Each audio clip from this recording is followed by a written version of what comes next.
coisa, só estou falando de onde que vem. A palavra fé no grego é uma palavra chamada, Gabriel, pistes no grego, que significa fidelidade a algo. Isso é fé. Fé para o grego é fidelidade a algo. Ele está firme sobre o que Deus disse. Não importa o que aconteça, ele está firme. Ele tem fé, ele tem emuná, ele está solidificado, ele está firme sobre as bases da sua fé. Fé para o grego é pistes, que é alguém que é fiel a algo. Fiel ao quê? Aos preceitos de Deus. Logo então, quem tem fé em Cristo Jesus para ser salvo, é firme na sua palavra. Fé para aquele que acredita em Jesus, é aquele que é fiel à palavra de Deus.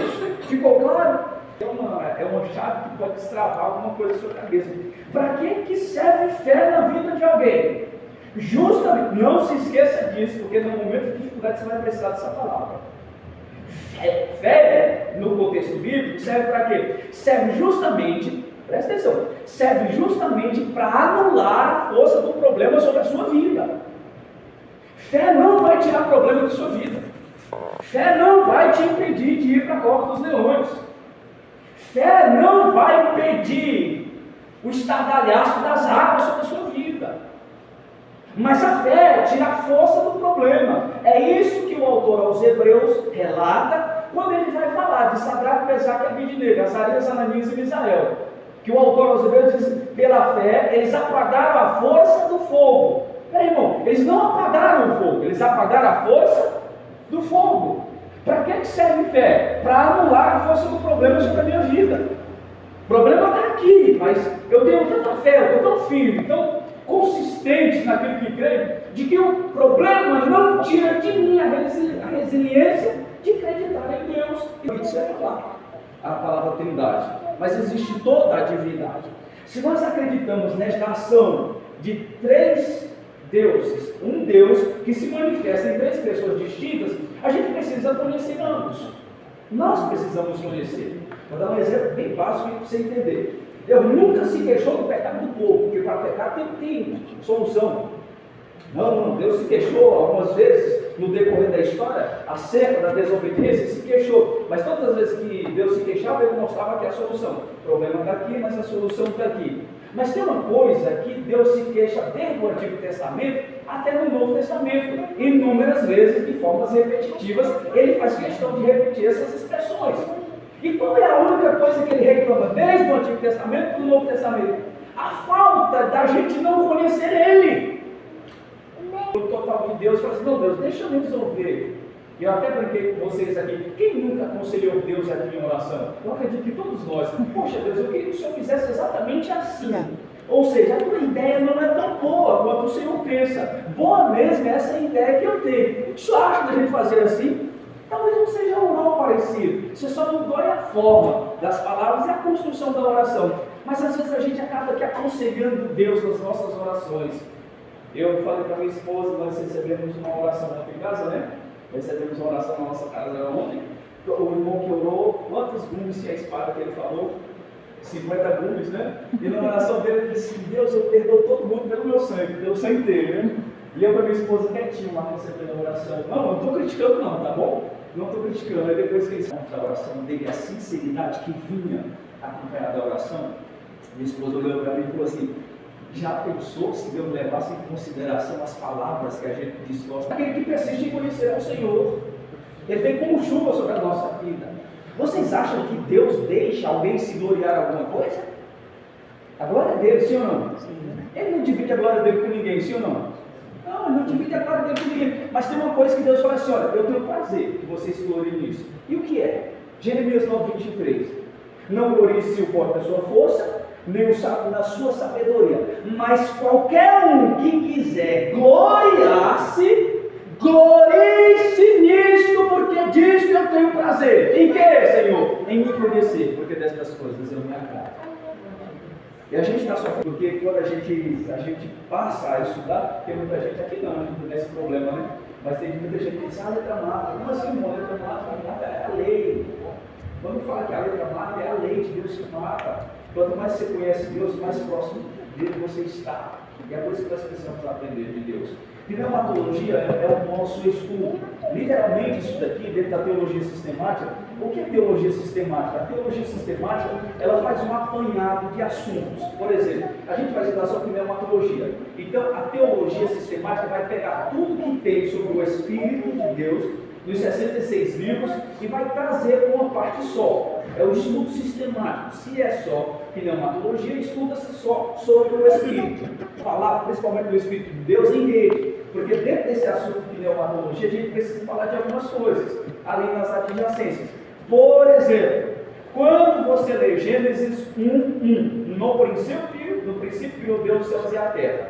Aí versículo 2, que é o nosso versículo, vamos ler aqui, que é a base do nosso primeiro versículo estudo, que diz assim: e a terra era sem forma e vazia, e havia trevas sobre o abismo, e o Espírito de Deus pairava sobre o abismo. Aparece a palavra Espírito dentro da Bíblia, Gênesis 1:2. Agora deixa esse pensamento linear e vamos pensar um pouco em rede. Veja que no versículo de número 1 de Gênesis 1:1 traz a expressão Deus. O próprio nome Deus já é pluralizado. E nós falamos aqui rapidamente na quinta-feira passada. Deus ele tem 3 nomes. Tem um nome genérico, tem nome específico e tem um nome original de Deus. O que é nome genérico? Nome genérico é esse nome aí de Deus, no Gênesis 1:1, que aparece aí. Esse termo Deus que aparece aí, quando você vai no hebraico, é uma expressãozinha chamada Elohim. Elohim, traduzindo, significa deuses, no plural. Deuses. Inclusive, não se assusta não, tá? Não se assusta com o que eu vou te falar não. A palavra Deus, Elohim, é usada também para Baal na Bíblia. A mesma palavra. Porque Deus não é o nome dele, é um nome genérico pelo qual ele se identifica, mas não é o nome original dele. Então o nome genérico, Elohim, é deuses. Diz para vocês que dentro do texto existem gramáticas que precisam ser respeitadas. Nesse versículo, existe algo dentro da gramática judaica que diz que, dependendo do texto em que se encontra a palavra, para Deus não se pode pluralizar adjetivos, pronomes e verbos. Porque isso é regra, não tem como você mudar isso. Ou seja, se eu tenho mais do que um Deus, a ação desse Deus, dependendo do texto, precisa vir no singular. Ou seja, quando você pega Gênesis 1, no princípio, criou, fica no singular, aí a palavra Elohim vem pluralizada, deuses. No princípio, criou deuses. Ou seja, você tem mais do que um Deus aí, aparentemente, mas a ação aí, a ação criou, que vem do verbo criar, ela é singular, significando de que os deuses que criaram é o mesmo Deus por ter uma ação singular. Exemplo, eu e o Gabriel nós criamos esse grupo. Se eu for falar que eu e o Gabriel criamos isso aqui, eu vou falar o seguinte: eu e o Gabriel criamos porque foi eu e ele. Mas agora, se foi eu e ele e a minha esposa, se a gente é uma pessoa só, eu vou dizer assim: nós criou o público. Porque nós estamos tratando de uma pluralidade de pessoas, mas a ação é igual de um para o outro. Pegou? Ficou claro aí? Só para melhorar, lá no Evangelho de João 14,16, Jesus diz: não fiquem tristes, eu vou para o Pai, mas vou rogar a Ele que envie outro Consolador. A palavra outro, do grego alos, que significa igual em substância. Ou seja, esta pessoa do Espírito de Deus, e ele é uma pessoa, diz assim como? Ele é tanto uma pessoa de que em Efésios 4,30 diz assim: não entristeceis o Espírito de Deus. Irmão, se entristecer, se ficar triste é sentimento, e sentimento é tipo de pessoa e da alma, tá bom? Então isso implica dizer que o Espírito de Deus, ele é uma pessoa. Vou fazer uma pergunta, se alguém ousar me responder, eu trago aquela barra de cereal para os outras pessoas. Como? Snickers, ó. Como é que é? Snickers. Eu tenho dificuldade nessas línguas inglesas, né? Presta atenção, Deus, guarda isso, se souber, levanta a mão, tá? A gente está aqui para aprender. Deus, ele é o quê? Monocótono, dicótono ou tricótono? Dá para ter essa pergunta aí. Se acender a luz aí, você levanta a mão e fala assim: eu sei. Aí se você acertar, eu te trago o sneaker, né? Na quinta-feira, tá bom? Então toda essa ação de Deus, ela, quando ela vem no ato da criação, ela pode vir singular e ela pode vir plural. Aí você precisa olhar para o texto e entender a construção dele, tá bom? Então, só para você ter ideia, qual é o benefício disso, Gabriel? O benefício disso é você olhar para o texto e não colocar os seus achismos dentro do texto, respeitar o texto como ele é. Vou dar um exemplo básico que está na boca de todo mundo. Gênesis 12, está escrito assim: e disse Deus a... o texto todo mundo conhece. E disse Deus a Abraão: sai da tua casa, da tua parentela, e vai para a terra que eu te mostrarei. Vamos repetir. E disse Deus a Abraão. Vício de linguagem. Não é Abraão, é Abrão. Porque Deus não mudou o nome dele ainda. Deus só mudou o nome dele no capítulo 17. Aí, por vício de linguagem e por não examinar o texto correto, a gente acaba aqui replicando alguma coisa. Olha, isso faz diferença? Claro que faz. Você trocou o nome de Deus o nome do Abraão antes que Deus trocasse. Mateus 6,33. Buscai primeiramente o reino de Deus e a sua justiça e as demais coisas serão acrescentadas. As demais coisas. Se a gente olhar para o texto, Jesus diz assim: buscar primeiramente o reino de Deus e a sua justiça, e todas estas coisas vos serão acrescentadas. Porque quando ele usa esse prefixozinho estas, ele está especificando o que não vai faltar para a pessoa que buscar o reino e a sua justiça. E o que Jesus está prometendo dentro de Mateus 6? 3 coisas básicas para a sobrevivência: comida, bebida que é água e roupa. Pode olhar o contexto para trás, que Jesus trata disso. Está claro aí? Então, quando a gente olha para o texto e respeita essas coisas, tem que ficar claro. E isso é cansativo demais, você não tem ideia. Você não tem ideia quanto é cansativo você pegar um texto e respeitar ele ali na íntegra. O nome genérico de Deus, Elohim, é o nome genérico dele. Nome específico, Adonai Rapha, Adonai Tsabaoth, Senhor dos Exércitos, Deus que cura. Isso são nomes específicos para trabalhar em áreas específicas.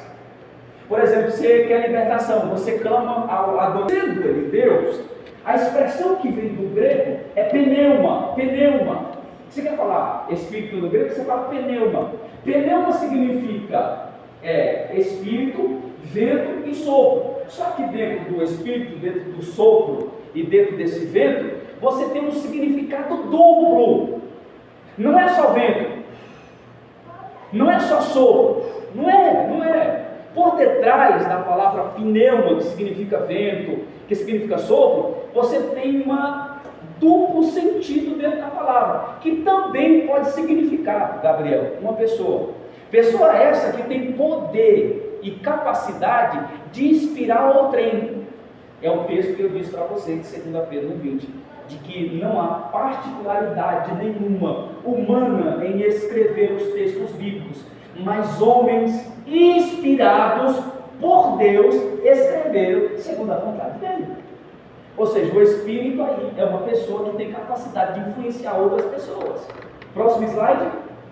Quando você vai para o hebraico, você tem um termo ruach, em hebraico significa sopro, fôlego, hálito de vida. Só que dentro desses significados, novamente você tem um duplo sentido dentro da palavra.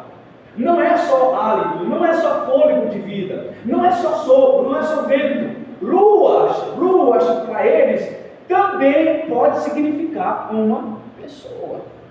Olha só para você ter ideia, como é que a gente chama isso na nossa língua? Como é que a gente chama isso na nossa língua? Na língua brasileira, no nosso português. A gente chama isso de polissemia.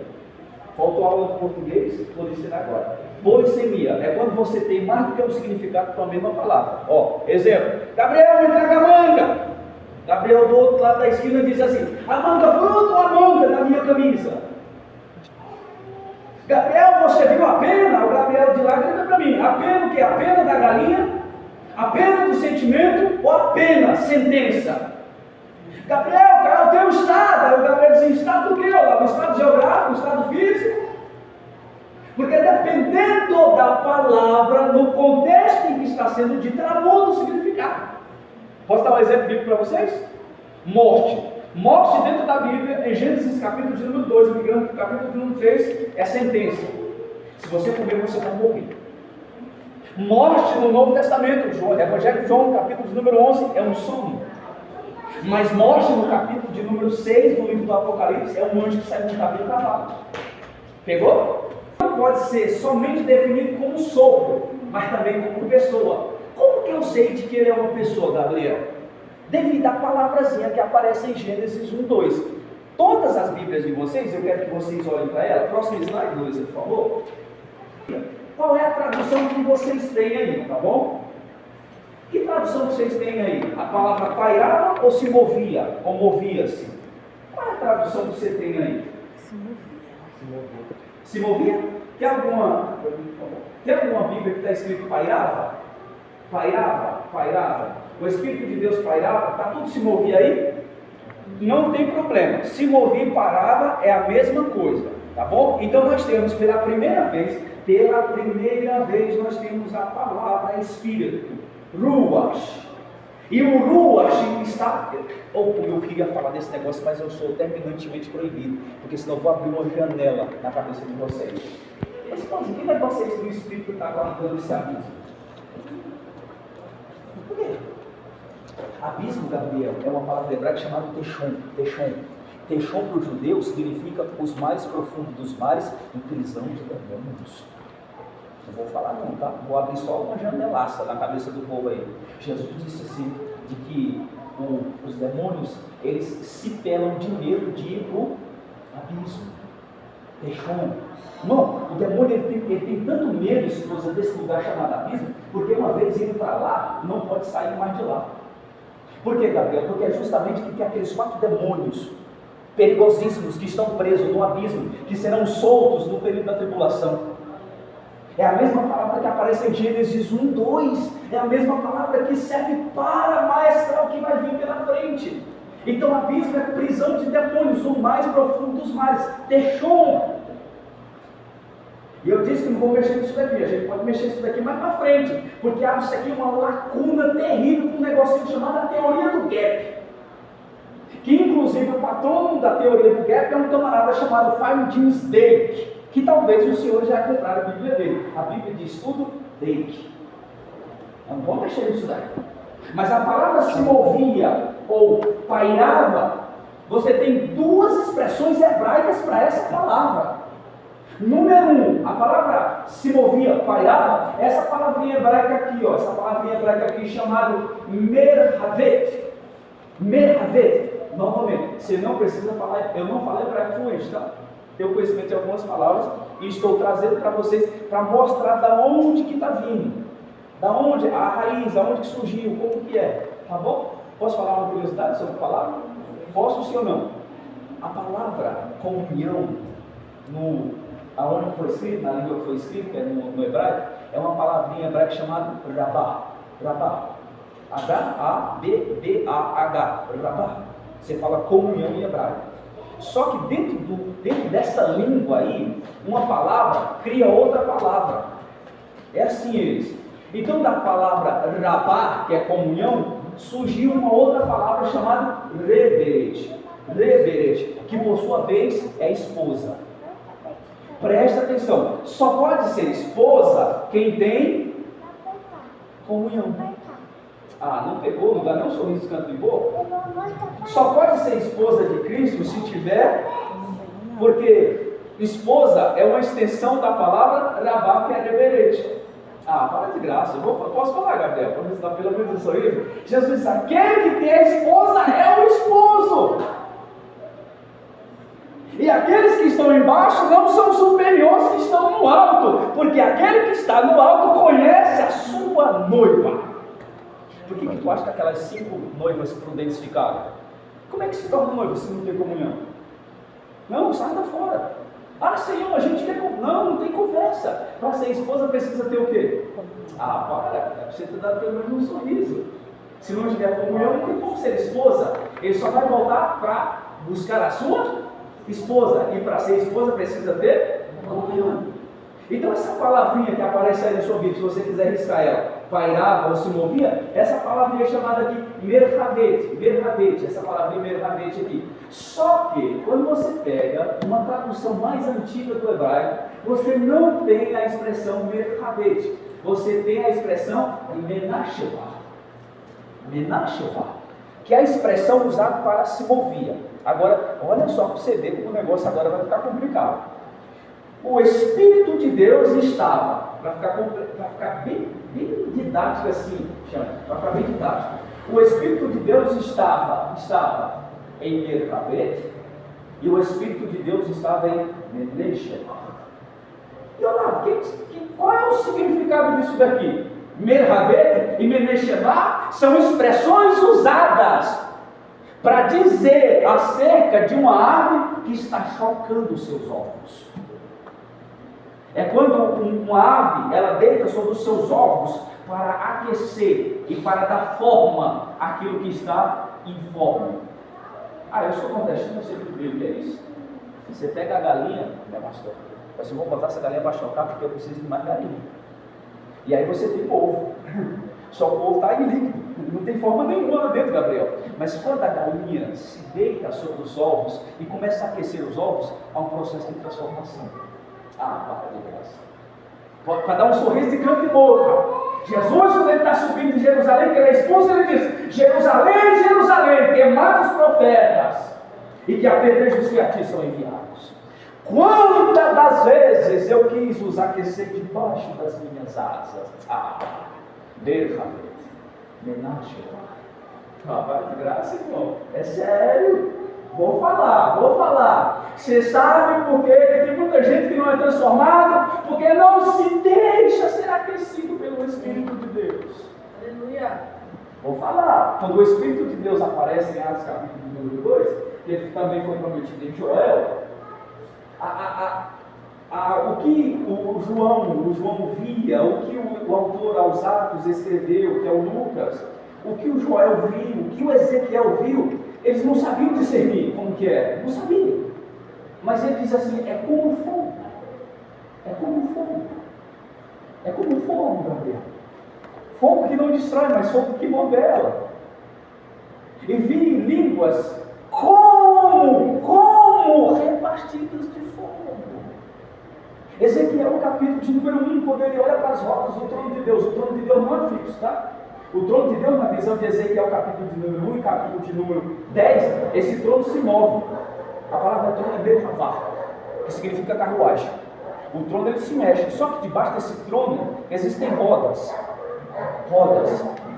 Essas rodas são cilíndricas, larga lá em cima e vem em forma de cone para a terra. O Ezequiel diz de que as rodas que estão debaixo do trono de Deus ligam o céu e a terra. O céu e a terra. Só que o Ezequiel, quando olha para essas rodas, o Ezequiel diz assim, Ezequiel 1:4. E quando o Espírito se movimentava sobre as rodas, um vento tempestuoso vinha com ele. E fogo revolvia-se quando o Espírito se movia entre as rodas. O que o Espírito de Deus está fazendo em Gênesis 1:2? Ele está em Merhavete e Menashevah, aquecendo a criação de Deus, para que a partir do momento que Deus falar, ele comece a gerar aquilo que não foi gerado. Tudo pelo Espírito. Glória a Deus. Isso é muito sério. Porque ela contou da lei, tá, irmã? Nicodemos. Mas, Senhor, como já eu velho, posso voltar para o velho da minha mãe? Jesus, mas você não é príncipe de Israel? Você não é mestre? Como que você não sabe disso, Nicodemos? Como que você não sabe que a função do Espírito é aquecer alguém, para que transforme este alguém que não tem forma? Jesus dizia, é necessário vos nascer do Espírito de Deus, irmão. Tem dúvida de que o Espírito de Deus é Deus? Atos 5:2. Ananias, por que tu mentistes ao Espírito de Deus? Atos 5:3. Tu não mentistes a homem, Ananias e Safira. Vocês mentiram a Deus. O que eu tenho que entender qual é a função do Espírito de Deus sobre a minha vida? Me aquecer, para me dar forma, porque sem Ele eu não tenho forma nenhuma. Por isso de que em Gálatas 5:22 diz, os frutos da carne é porfia, inveja, traição, emulação, mentira, engano, porém os frutos do Espírito é mansidão, temperança. Irmão, isso é transformação do Espírito. Isso é transformação do Espírito de Deus. Você tem ideia como ele é uma pessoa que anda, que caminha, que se entristece. Em Isaías 63:10, o próprio Isaías disse para o reino do sul, ele diz, porque vocês entristeceram o Espírito de Deus, ele mesmo tornou-se inimigo de vós. E o que eu preciso entender? Se o Espírito de Deus está pairando, se movendo, é justamente para alcançar algumas áreas da minha vida. E tem uma área que é a área nevrálgica, ou seja, o ponto mais importante de todas as questões. Diga o quê? Não diga o que é mais alto. O coração do homem. O Espírito de Deus, ele vem queimar primeiro o coração. Diga assim, por quê? Porque em Provérbios diz o seguinte, porventura de onde saem todas as brigas e as contendas? Não sabeis vós de que o vosso coração é a saída, o afluente de todos os males? Já prestou atenção de que o salmista Davi, no Salmo 119, ele diz assim, versículo 11, escondi a tua palavra onde? No meu coração. Para quê? Para não pecar contra ti. Porque o coração do homem, Gabriel, para Deus é uma terra que precisa ser moldada. E essa terra, sem o Espírito de Deus chegar, é treva, abismo, sem forma e vazio. Lembra de você? Tem alguém que gostava de pagode antes de se converter? De povo de Deus, trabalhador, bem sucedido. E aí o inferno mudou reunião e falou assim, vamos derrubar ele. E aí o Tom disse assim, só que ele não é fácil de derrubar. Ele ora todo dia, trabalha, tem família. Aí vem dois demônios, Gabriel. Fala assim, deixa com a gente que a gente resolve. Demônio número 1, da luxúria. O diabo disse, você se compromete a derrubar? Se compromete. Então suba, ofereça o melhor emprego para tirar o tempo dele, ofereça tudo de riqueza para ele. Aí se levantou o segundo demônio, ia da ala feminina, demônio da prostituição, se apresenta ele da melhor forma, vamos derrubar ele, ele está nos causando prejuízo. Os demônios subiram para a terra, 6 meses depois voltaram. O diabo falou assim, qual é o relatório? O relatório do demônio da luxúria, não tem como. Ofereci uma porta de emprego para tirar ele da oração, do culto de ensino, do culto de domingo, ele não aceitou porque roubava o tempo dele, ele não quis. O que aconteceu aí, demônio da prostituição? Apresentei as melhores para ele, se recusou. Não tem como derrubar ele. O diabo coça a cabeça e falou assim, será que as nossas armas acabaram? Daqui a pouco vem um demônio velho, com uma bengala, todo trêmulo, a voz trêmula. Ele disse assim, chefe, me manda. Aí o diabo olhou e falou assim, qual é o seu nome? Porque eu tenho tanto demônio aqui, não sei o nome deles. Aí aquele velho falou assim, o meu nome é tempo. Me manda. Aí esse demônio velho, chamado Tempo da Bel, subiu. 1 mês de trabalho, o demônio voltou. E aí o diabo falou assim, qual é o relatório? Falou assim, agora pode mandar o da luxúria e pode mandar o da prostituição, o caminho está aberto. O diabo falou assim, o que você fez? Eu mexi no tempo dele. O tempo que ele tinha para oração, eu coloquei alguns compromissos, ele não tinha mais tempo. Tempo de leitura da Bíblia, eu coloquei algumas ocupações na vida dele e ele não tinha mais tempo. Então o caminho está aberto, pode subir que agora vocês pegam ele. Porque quando não se tem tempo para Deus, a alma fica aberta para qualquer outra coisa. Ficou claro? Para que o Espírito de Deus veio sobre a minha vida? Para dar forma sobre esse coração, que era sem forma, que era vazio, que era treva, desde que tinha um abismo. Não tinha forma nenhuma. Eu não sei se alguém nasceu no berço evangélico aqui, irmão. Mas geralmente quem não veio do berço evangélico tocou forró, tocou funk, tocou pagode, não tem forma. Não tem forma. Vazio, porque bebi uma birita para preencher o vazio que estava no coração. Quando estava sozinho, o vazio tomava de conta dele, o abismo se abriu. Daqui a pouco o Espírito está só ali, ó, pairando. Isso é magnífico demais. Tu nunca se perguntou para onde o Espírito foi, não? Depois da ordem de Gênesis 6:3? Porque Deus disse, o Espírito de Deus não advoga mais a causa do homem. Não quero mais que você advogue a causa do homem. O homem se tornou carnal. É para onde o Espírito foi, Gabriel? O Espírito não estava mais. completamente na vida dos homens, o Espírito só vinha em porção da esposa. É tão verdade isso, pastor, de que existe uma promessa. Por exemplo, Isaías 43, 10 e 11 está escrito assim: derramarei o meu Espírito sobre toda a terra. Por que derramar? Porque o Espírito não estava na totalidade. Por isso que a promessa de Zacarias dizia de que ele derramaria o seu Espírito sobre toda a carne. Por que derramar? Porque o Espírito não estava na totalidade, o Espírito só vem só em porção. O que é uma porção? É uma fatia da totalidade. O Espírito vinha em porção sobre os profetas, sobre aqueles que estavam com Moisés, inclusive sobre Moisés, mas na totalidade o Espírito não poderia vir. Diga por quê? Porque o Messias precisaria vir primeiro, porque o próprio Jesus disse: é necessário de que eu vá para que ele venha. Para de graça. Nós vamos entender essa Sara. Significa princesa. Para. É mais ou menos o seguinte: que contenciosa, fofoqueira, Deus quer fazer uma princesa. Para de graça. E Abrão, Deus mudou para Abraão. Do Abraão, Deus olhou e falou assim: vou acrescentar uma letra do teu nome. Porque Abrão é um pai exaltado. Você pode ser um pai exaltado, mas eu quero fazer você de um pai de grandes multidões. Quero transformar você. Só que essa transformação sempre é aqui dentro. Sempre parte do pressuposto do coração. É por isso que o teu coração é um alvo do Espírito de Deus. Ele queima.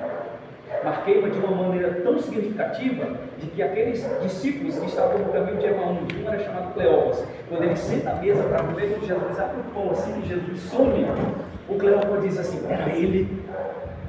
Aí o outro diz assim: mas como que você sabe que era ele, sendo que estava à noite, não estava para perceber bem a face dele? Aí o Cleófas diz assim: porque enquanto ele falava, meu coração se o teu coração não arder com a presença de Deus, irmão, vai arder com mais o quê? Mais um versículo. É sobre essa treva, sobre sem forma, sobre esse vazio. Deus disse algo. Próximo versículo, próximo slide. Deus disse: haja luz. Haja luz. Xande, não é luz não. Aqui não é luz. Não é luz criado por polo negativo e positivo. Essa luz aqui é a manifestação do próprio Jesus. Diz assim por quê? Porque quando tu lê Mateus, uma profecia estava escrita acerca de Jesus assim: e o povo que estava sentado em trevas, o povo de Zebulon e Naftali, viu uma tão grande luz, porque Cristo habitou entre eles. Isso é incrível demais. A palavra luz aqui é um termo hebraico chamado oyer. Não é feixe de luz, mas é uma pessoa que está passeando juntamente com o Espírito de Deus para dar forma àquilo que não tem forma. Tenho mais 5 minutos para explicar uma coisa para vocês. A Bíblia diz, esposa, que ninguém conheceu o Filho de Deus a não ser o próprio Deus, porque o Filho estava onde? No seio do Pai. Isso é tão verdade que nem demônio sabia quem era Jesus, nem anjo, ninguém sabia quem era ele, Gabriel. Ninguém sabia, Gabriel, quem era Jesus. O Filho estava escondido aqui, no seio do Pai. É o Pai que decide arrancar Jesus de dentro dele para trazer para fora, para revelar. Posso falar sim ou não? Só para você ter ideia do que vai vir pela frente. Quando Jesus ele dá o brado na cruz do Calvário, quando ele diz assim: Eloí, Eloí, lama satani, ele ri do Espírito e diz: tetelestai. Aí a alma se desprende do corpo. A alma se desprende do corpo. Quando a alma se desprende do corpo, aí Jesus poderia ir para a batalha, porque Satanás está no campo espiritual, Jesus estava no campo físico, porque o corpo de Jesus limitava ele. Enquanto Jesus estava no corpo, o diabo dizia: você é demônio, você expulsa demônio no nome de demônio, você está sob a autoridade do demônio. Mas ele saindo do corpo, aí ele ia para a batalha. Quando Jesus dá o brado na cruz do Calvário, quando ele vai para a batalha, ele cai, porque os artérios deles estão feridos. A profecia dizia de que os seus artérios precisariam ser feridos. O Salmo 18 diz de que Deus desce do céu para a terra nas asas de um querubim para pegar o seu filho, colocar sobre o monte, curar os artérios, para que ele possa subir para o lugar santo. É por isso que quando Jesus morre, Gabriel, há trevas na terra, os mortos ressuscitam e a terra se rasga, porque o próprio Deus descendo na terra para buscar a alma do seu filho. Aí ele pega Jesus e coloca em cima do monte Tisrion, cura os artérios dele. Aí os anjos dizem assim: pode subir para colocar o sangue em cima da arca para saber se Deus aceita o sacrifício. Aí o caminho é aberto, Gabriel. Quando o caminho é aberto, quando ele chega no segundo céu para transpor para subir para o terceiro, onde está o trono de Deus, os anjos que estão guardando o trono de Deus, com a espada na mão, dizem assim: quem é este que vem de vós? Por que as tuas roupas estão sujas de sangue? Isaías 63.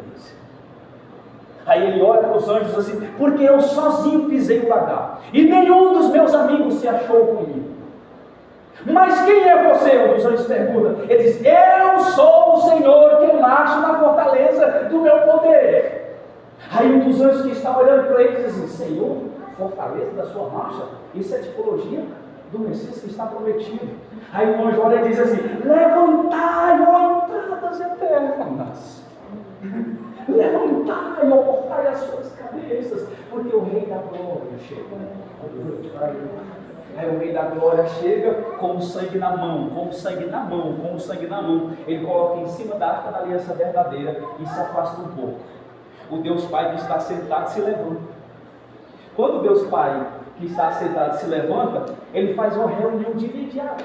Chama os anjos, querubim, serafim, chama todo mundo. Aí ele olha para os anjos e diz assim: anjos, eu chamei alguma vez vocês de filho? Os anjos falam assim: não, o Senhor nunca chamou a gente de filho. Ô arcanjo, eu já te chamei de filho alguma vez? Não. Querubim, já te chamei de filho? Não. Serafim, te chamei de filho? Não. Aí ele aponta para Jesus e diz: a este eu chamo de filho. Está na Bíblia? Hebreus 1:3. Tragam um trono, Jesus se assenta com aquilo que Deus ouviu. E talvez você olhe assim para mim e diga assim: isso é a história da sua cabeça. Não, não é a história da minha cabeça. Está tudo na Bíblia Sagrada. A luz que os homens precisam é uma luz de polo positivo e polo negativo, produzido pela massa das águas. A luz que nós precisamos é Cristo.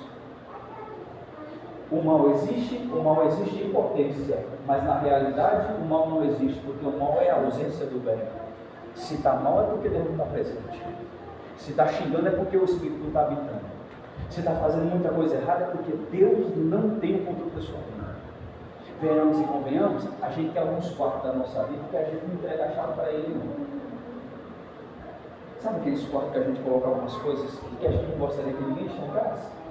E a gente trancafia esses quartos da nossa alma, e a gente esconde a chave, e a gente acha que ele está no controle total, mas existem alguns quartos e alguns cômodos que estão escuros, e ele está dizendo: a luz está aí. Está claro? Benachevá. Ele está chocando você. Mercabete, ele está gerando em você algo. É só você ficar quieto. Não se movimenta se ele ainda não disse luz. Tá bom? Tá bom? Tá claro aí? Alguma pergunta? Não tem coisa demais para falar, porque você não tem ideia de quanto que eu tenho para falar para vocês do Espírito. O Espírito, irmão, literalmente se retirou. Vamos passar para o pastor Rodrigo cantar? Não confunda, pelo amor de Deus, Espírito humano com Espírito de Deus. Não confunda não. O Espírito humano é uma coisa, o Espírito de Deus é outra coisa. Se eu perguntasse para vocês assim, Hitler, por exemplo, 1939 a 1945, Segunda Guerra Mundial, só judeu, 6 para 7 milhões de judeus. Era tanto osso, mas tanto osso no campo de Auschwitz, de que não teve como espalhar. O que fizeram? Queimaram os ossos, chamaram máquina para espalhar as cinzas dos ossos do judeu. A maior carnificina que o mundo conheceu. Essa semana eu recebi uma pergunta: onde está o espírito de Hitler? Eu disse: está com Deus. Não, vocês não vão me olhar assustado, não? Vocês não me olham assustado, não? O espírito do Hitler está com Deus? Sim, irmão. De Mussolini? Sim. Diga por quê? Por quê? Porque o exército diz que o espírito do homem precisa voltar para Deus. Agora diga assim: para que, Olavo? Diga. Para quê? Porque naquele grande dia o seu espírito vai ser a prova principal contra a sua alma. Vocês acham que Deus vai abrir um telão, como os pregadores dizem? De que Deus vai: ó, você pegou ali, você emitiu aqui, você traiu aqui. Está aqui, ó, no telão aqui. Mas isso, não, nem luz tem lá. Elétrica para conectar telão? Vou dar um versículo chave, tá? Hebreus 2:11, pode dizer: quem é aquele que sabe as coisas do homem, se não é esse livro? Tudo que você faz. O que é o espírito do homem, Gabriel? Para me encerrar aqui. O espírito do homem é a caixa preta. Que de preta não tem nada. A caixa preta de um avião é laranja, para melhor localização. Preta é o nome que deve para a caixa. Quando o piloto liga, tudo que faz no avião, a partir do momento que ele girou a chave, vai sendo registrado tudo, até o ponto final. Tudo que o homem faz está sendo registrado no espírito dele. Morreu, a dicotomia é desfeita. O corpo vai para a terra, a alma vai para o Hades ou vai para o paraíso, mas o espírito fica com Deus. Quando a trombeta tocar, a alma vai ter que descer do céu, daqueles que são salvos, vai ter que entrar dentro do corpo. Aqueles que estão no Hades, sendo atormentados, precisam sair de lá, vai ter que entrar dentro do corpo, e aí no juízo final, Deus vai trazer o espírito do homem para a frente dele. Senhor, eu não fiz isso, está registrado aqui. Ah, para de graça. Isso é coisa de doido. Eu sei que isso daí dá mão na sua cabeça. Deu na minha, por que não vai dar na sua? Amém?